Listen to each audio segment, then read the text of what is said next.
Bonjour, bonsoir, chers élèves, chers enfants. Aujourd'hui, je vais vous faire une vidéo sur la gamétogenèse chez les mammifères. La gamétogenèse est le processus de formation des gamètes. N'est-ce pas? Elle comprend la spermatogenèse et l'ovogenèse. Alors, je vais commencer par la spermatogenèse. Alors, la spermatogenèse, c'est le processus de formation des spermatozoïdes, qui sont les gamètes mâles des mammifères. Alors, elle se déroule dans les testicules de la puberté à un âge très avancé. Il n'y a pas de limite, si vous voulez, de la spermatogenèse. Même si avec l'âge, le processus baisse. Et on peut même distinguer chez certains, n'est-ce pas, l'arrêt même de la spermatogenèse, n'est-ce pas? Ce qu'on appelle l'andropause, c'est-à-dire donc l'arrêt de la spermatogenèse. Alors, donc c'est un processus continu qui se déroule continuellement donc dans les testicules. Alors, si on réalise une coupe des testicules, on voit ici, parce que les testicules sont formés de tubes, que l'on appelle les tubes séminifères, dans lesquels se déroule la spermatogenèse. Mais ces tubes sont dans un tissu, n'est-ce pas, dans lequel on trouve d'autres cellules, d'accord? Un tissu conjonctif. Alors, il y a de petites cellules, là, qu'on trouve entre les tubes séminifères, n'est-ce pas? Et ces petites cellules sont en contact avec des vaisseaux sanguins. Donc, beaucoup de vaisseaux sanguins.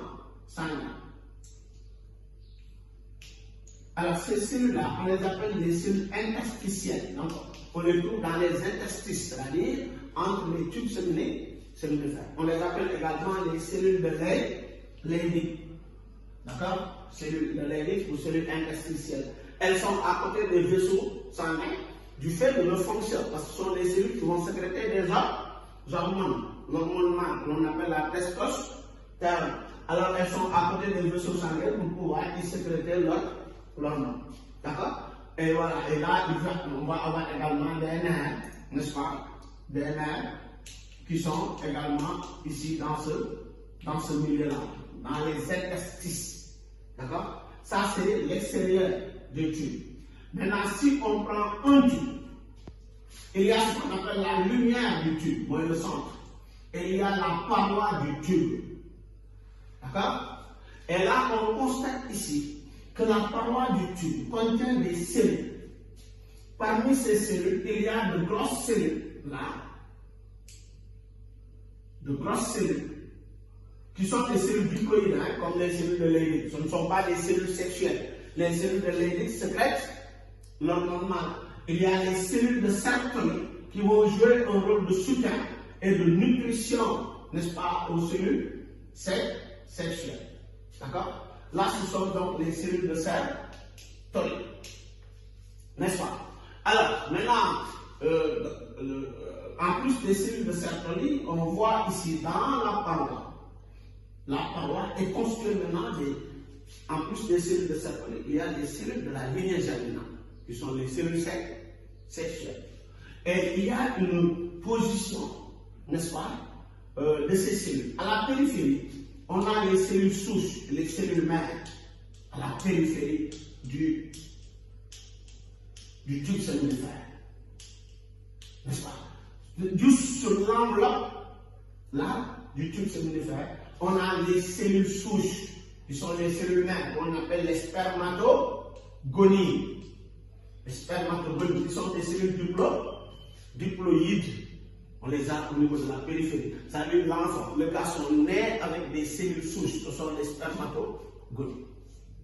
C'est à partir de la puberté maintenant que le processus va commencer. Et là, de la périphérie au centre, donc c'est un processus centripète. Là, nous avons les spermatozoïdes ici, dans la lumière du tube. Et ils plongent leur texte dans le cytoplasme des cellules de Sertoli. D'accord? Et donc, voilà les spermatozoïdes. Donc le processus va se faire des spermatogonie vers les spermatozoïdes, qui est un processus centré. Et donc, les spermatogonies, on va passer à l'étape de spermatocyte 1, qui sont plus gros. Ensuite, spermatocyte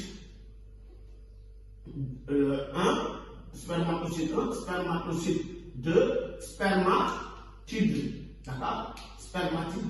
Et les spermatides deviennent les spermatozoïdes. Et voilà donc, si on réalise une coupe, n'est-ce pas, les cellules que nous allons avoir.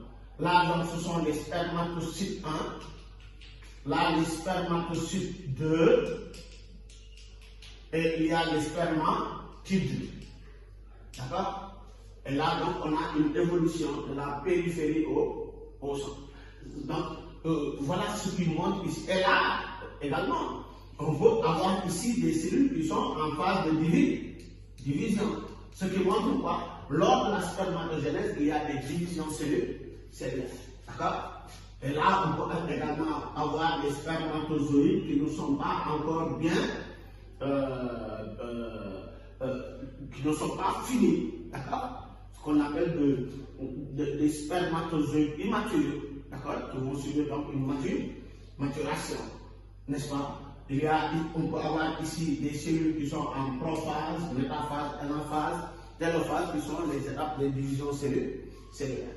Et donc, voilà ce qu'on observe si on fait une coupe transversale. Les amphis, moins amphis, moins amphis. Et ces tubes-là sont nombreux dans les testicules et ils sont trop longs. Ce qui explique le nombre de spermatozoïdes qui sont produits. Alors, là maintenant, donc ça c'est la première étape. Ensuite, nous allons passer au déroulement même de la spermatogénèse. Le déroulement de la spermatogénèse, comme nous l'avons vu tout à l'heure ici, sur la répartition des cellules. Là, les spermatogonies, et à la lumière du tube, les spermatozoïdes, et voilà donc le processus. Alors, donc là, nous avons les cellules mères ou cellules souches. Cellules mères de spermatogonie, d'accord?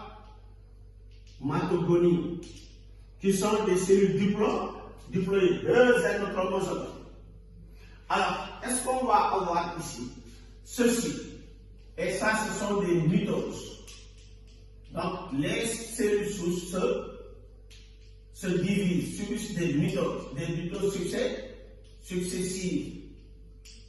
Et une cellule subit en général 3 mitoses successives, ce qui permet d'augmenter le nombre de cellules qui sont donc des spermatogonies.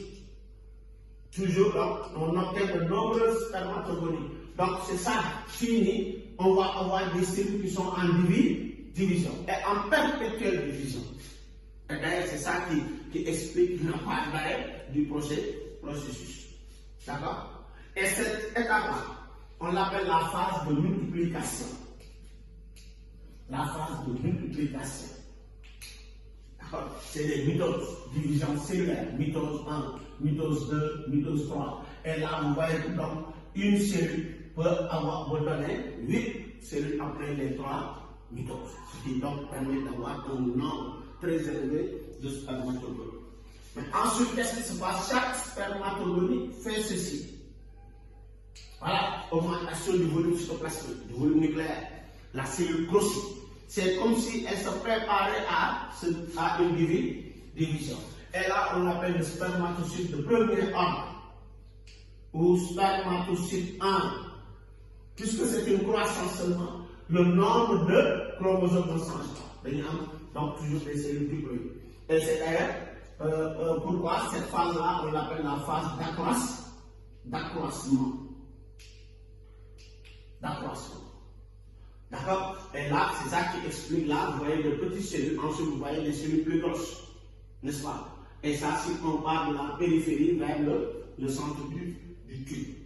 D'accord? Alors, maintenant, chaque spermatocyte, cyte 1, de premier ordre, spermatocyte 1, va subir maintenant. Parce que les gamètes, c'est quoi? Les gamètes, ce sont des cellules haploïdes. Et jusqu'à présent, nous n'avons pas encore de cellules haploïdes. Et c'est pendant la phase qui suit on va avoir une division cellulaire qui permet d'obtenir des cellules haploïdes à partir d'une cellule diploïde. Cette division, on l'appelle la méiose. Et la méiose comprend deux divisions successives. La première division, on l'appelle la division réductionnelle, parce que c'est une division qui réduit le nombre de chromosomes de 2N à N. Et cette division, on l'appelle la division réductionnelle. Et donc, les spermatocytes vont faire la division réductionnelle de méiose, et chaque spermatocyte va donner deux spermatocytes de second ordre, mais qui héritent la moitié des chromosomes des spermatocytes. Et cette division, on l'a dit tout à l'heure, donc c'est la division réductionnelle. Maintenant, chaque spermatocyte 2 va encore subir une deuxième division qui ressemble à la méiose, parce qu'on va avoir des cellules haploïdes. D'accord? Une cellule haploïde se divise pour donner deux cellules haploïdes. Donc, ce n'est pas une division réductionnelle, on l'appelle une division équationnelle. C'est la division équationnelle de la méiose. Et les cellules obtenues, ce sont les spermatides. Ce sont les spermatides. D'accord? Et ces deux divisions, on l'a dit tout à l'heure, constituent ce qu'on appelle la méiose. Et la méiose se déroule dans une phase de la division de la gamétogenèse que l'on appelle la maturation. Moi, les gamètes deviennent matures. Pourquoi? Parce que l'haploïdie apparaît durant cette phase. D'accord? L'apparition de l'haploïdie. Et il y a maintenant une dernière étape. N'est-ce pas? Donc là, vous voyez donc les spermatides qui sont les cellules les plus petites ici. Les plus petites. Qui vont maintenant se transformer pour devenir des spermatozoïdes. Et quand on regarde une spermatide et un spermatozoïde, on voit deux cellules qui sont complètement différentes. Il s'agit même d'une métamorphose. Et c'est la phase de différenciation. Et chaque spermatide se transforme et devient un spermatozoïde. D'accord?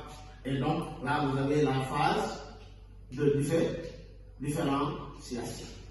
Et voilà donc les étapes, si vous voulez, de la spermatogénèse.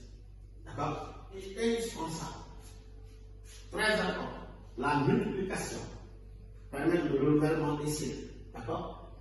L'accroissement, la maturation, très important, parce qu'elle permet l'apparition de l'haploïdie.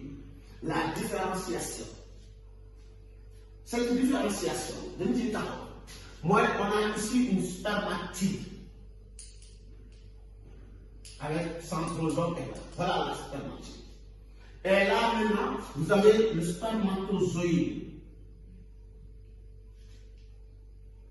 avec la tête où il y a le noyau coiffé par l'acrosome. Un centrosome proximal, cytoplasme réduit. Là, on voit le manchon mitochondrial, beaucoup de mitochondries qui sont alignées au niveau de la pièce intermédiaire et le flagelle. D'accord? Alors là, je n'ai pas respecté les proportions parce que cette cellule-là est beaucoup plus grosse que celle-là. Normalement, je devrais mettre un élément comme ça pour montrer que cette différenciation a abouti à ça. D'accord? Là, vous avez donc la tête, entre guillemets, la pièce intermédiaire et la queue. Dans la tête, on a donc le noyau qui est coiffé par l'acrosome, qui va jouer un rôle extrêmement important lors de la fécondation, parce qu'il contient les enzymes qui vont hydrolyser les enveloppes de l'ovocyte 2 pour permettre l'entrée du spermatozoïde. Ensuite, il y a un cytoplasme réduit. Il y a donc un centrosome proximal, un centrosome distal, n'est-ce pas? Centriole, si vous voulez, et donc l'alignement des mitochondries au niveau de la pièce intermédiaire. Vous voyez, pour donner l'énergie nécessaire au battement du flagelle, ce qui permet donc d'avoir une cellule très mobile. Maintenant, là vous avez donc une spermatide, et là vous avez un spermatozoïde. Comme on l'a dit tout à l'heure, les deux cellules sont très différentes. Et la transformation de la spermatide en spermatozoïde, c'est ce qu'on appelle la spermiogenèse. Spermiogenèse. C'est un processus extrêmement important. Parce que s'il ne se déroule pas normalement, il y a formation de mauvais spermatozoïdes et qui ne vont pas être fécondables. Le processus commence d'abord par, au niveau de deux pôles de la cellule, deux pôles opposés.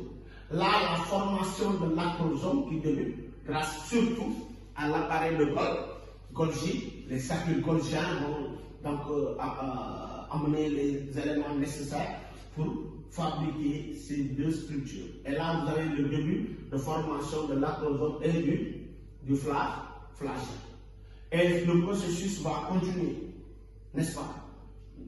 L'acrosome continue à se former, le noyau diminue et il est coiffé progressivement par l'acrosome. La pièce intermédiaire commence à se former, le flagelle s'allonge et les mitochondries qui étaient là vont migrer vers la pièce intermédiaire pour effectivement former le manchon mitochondrial.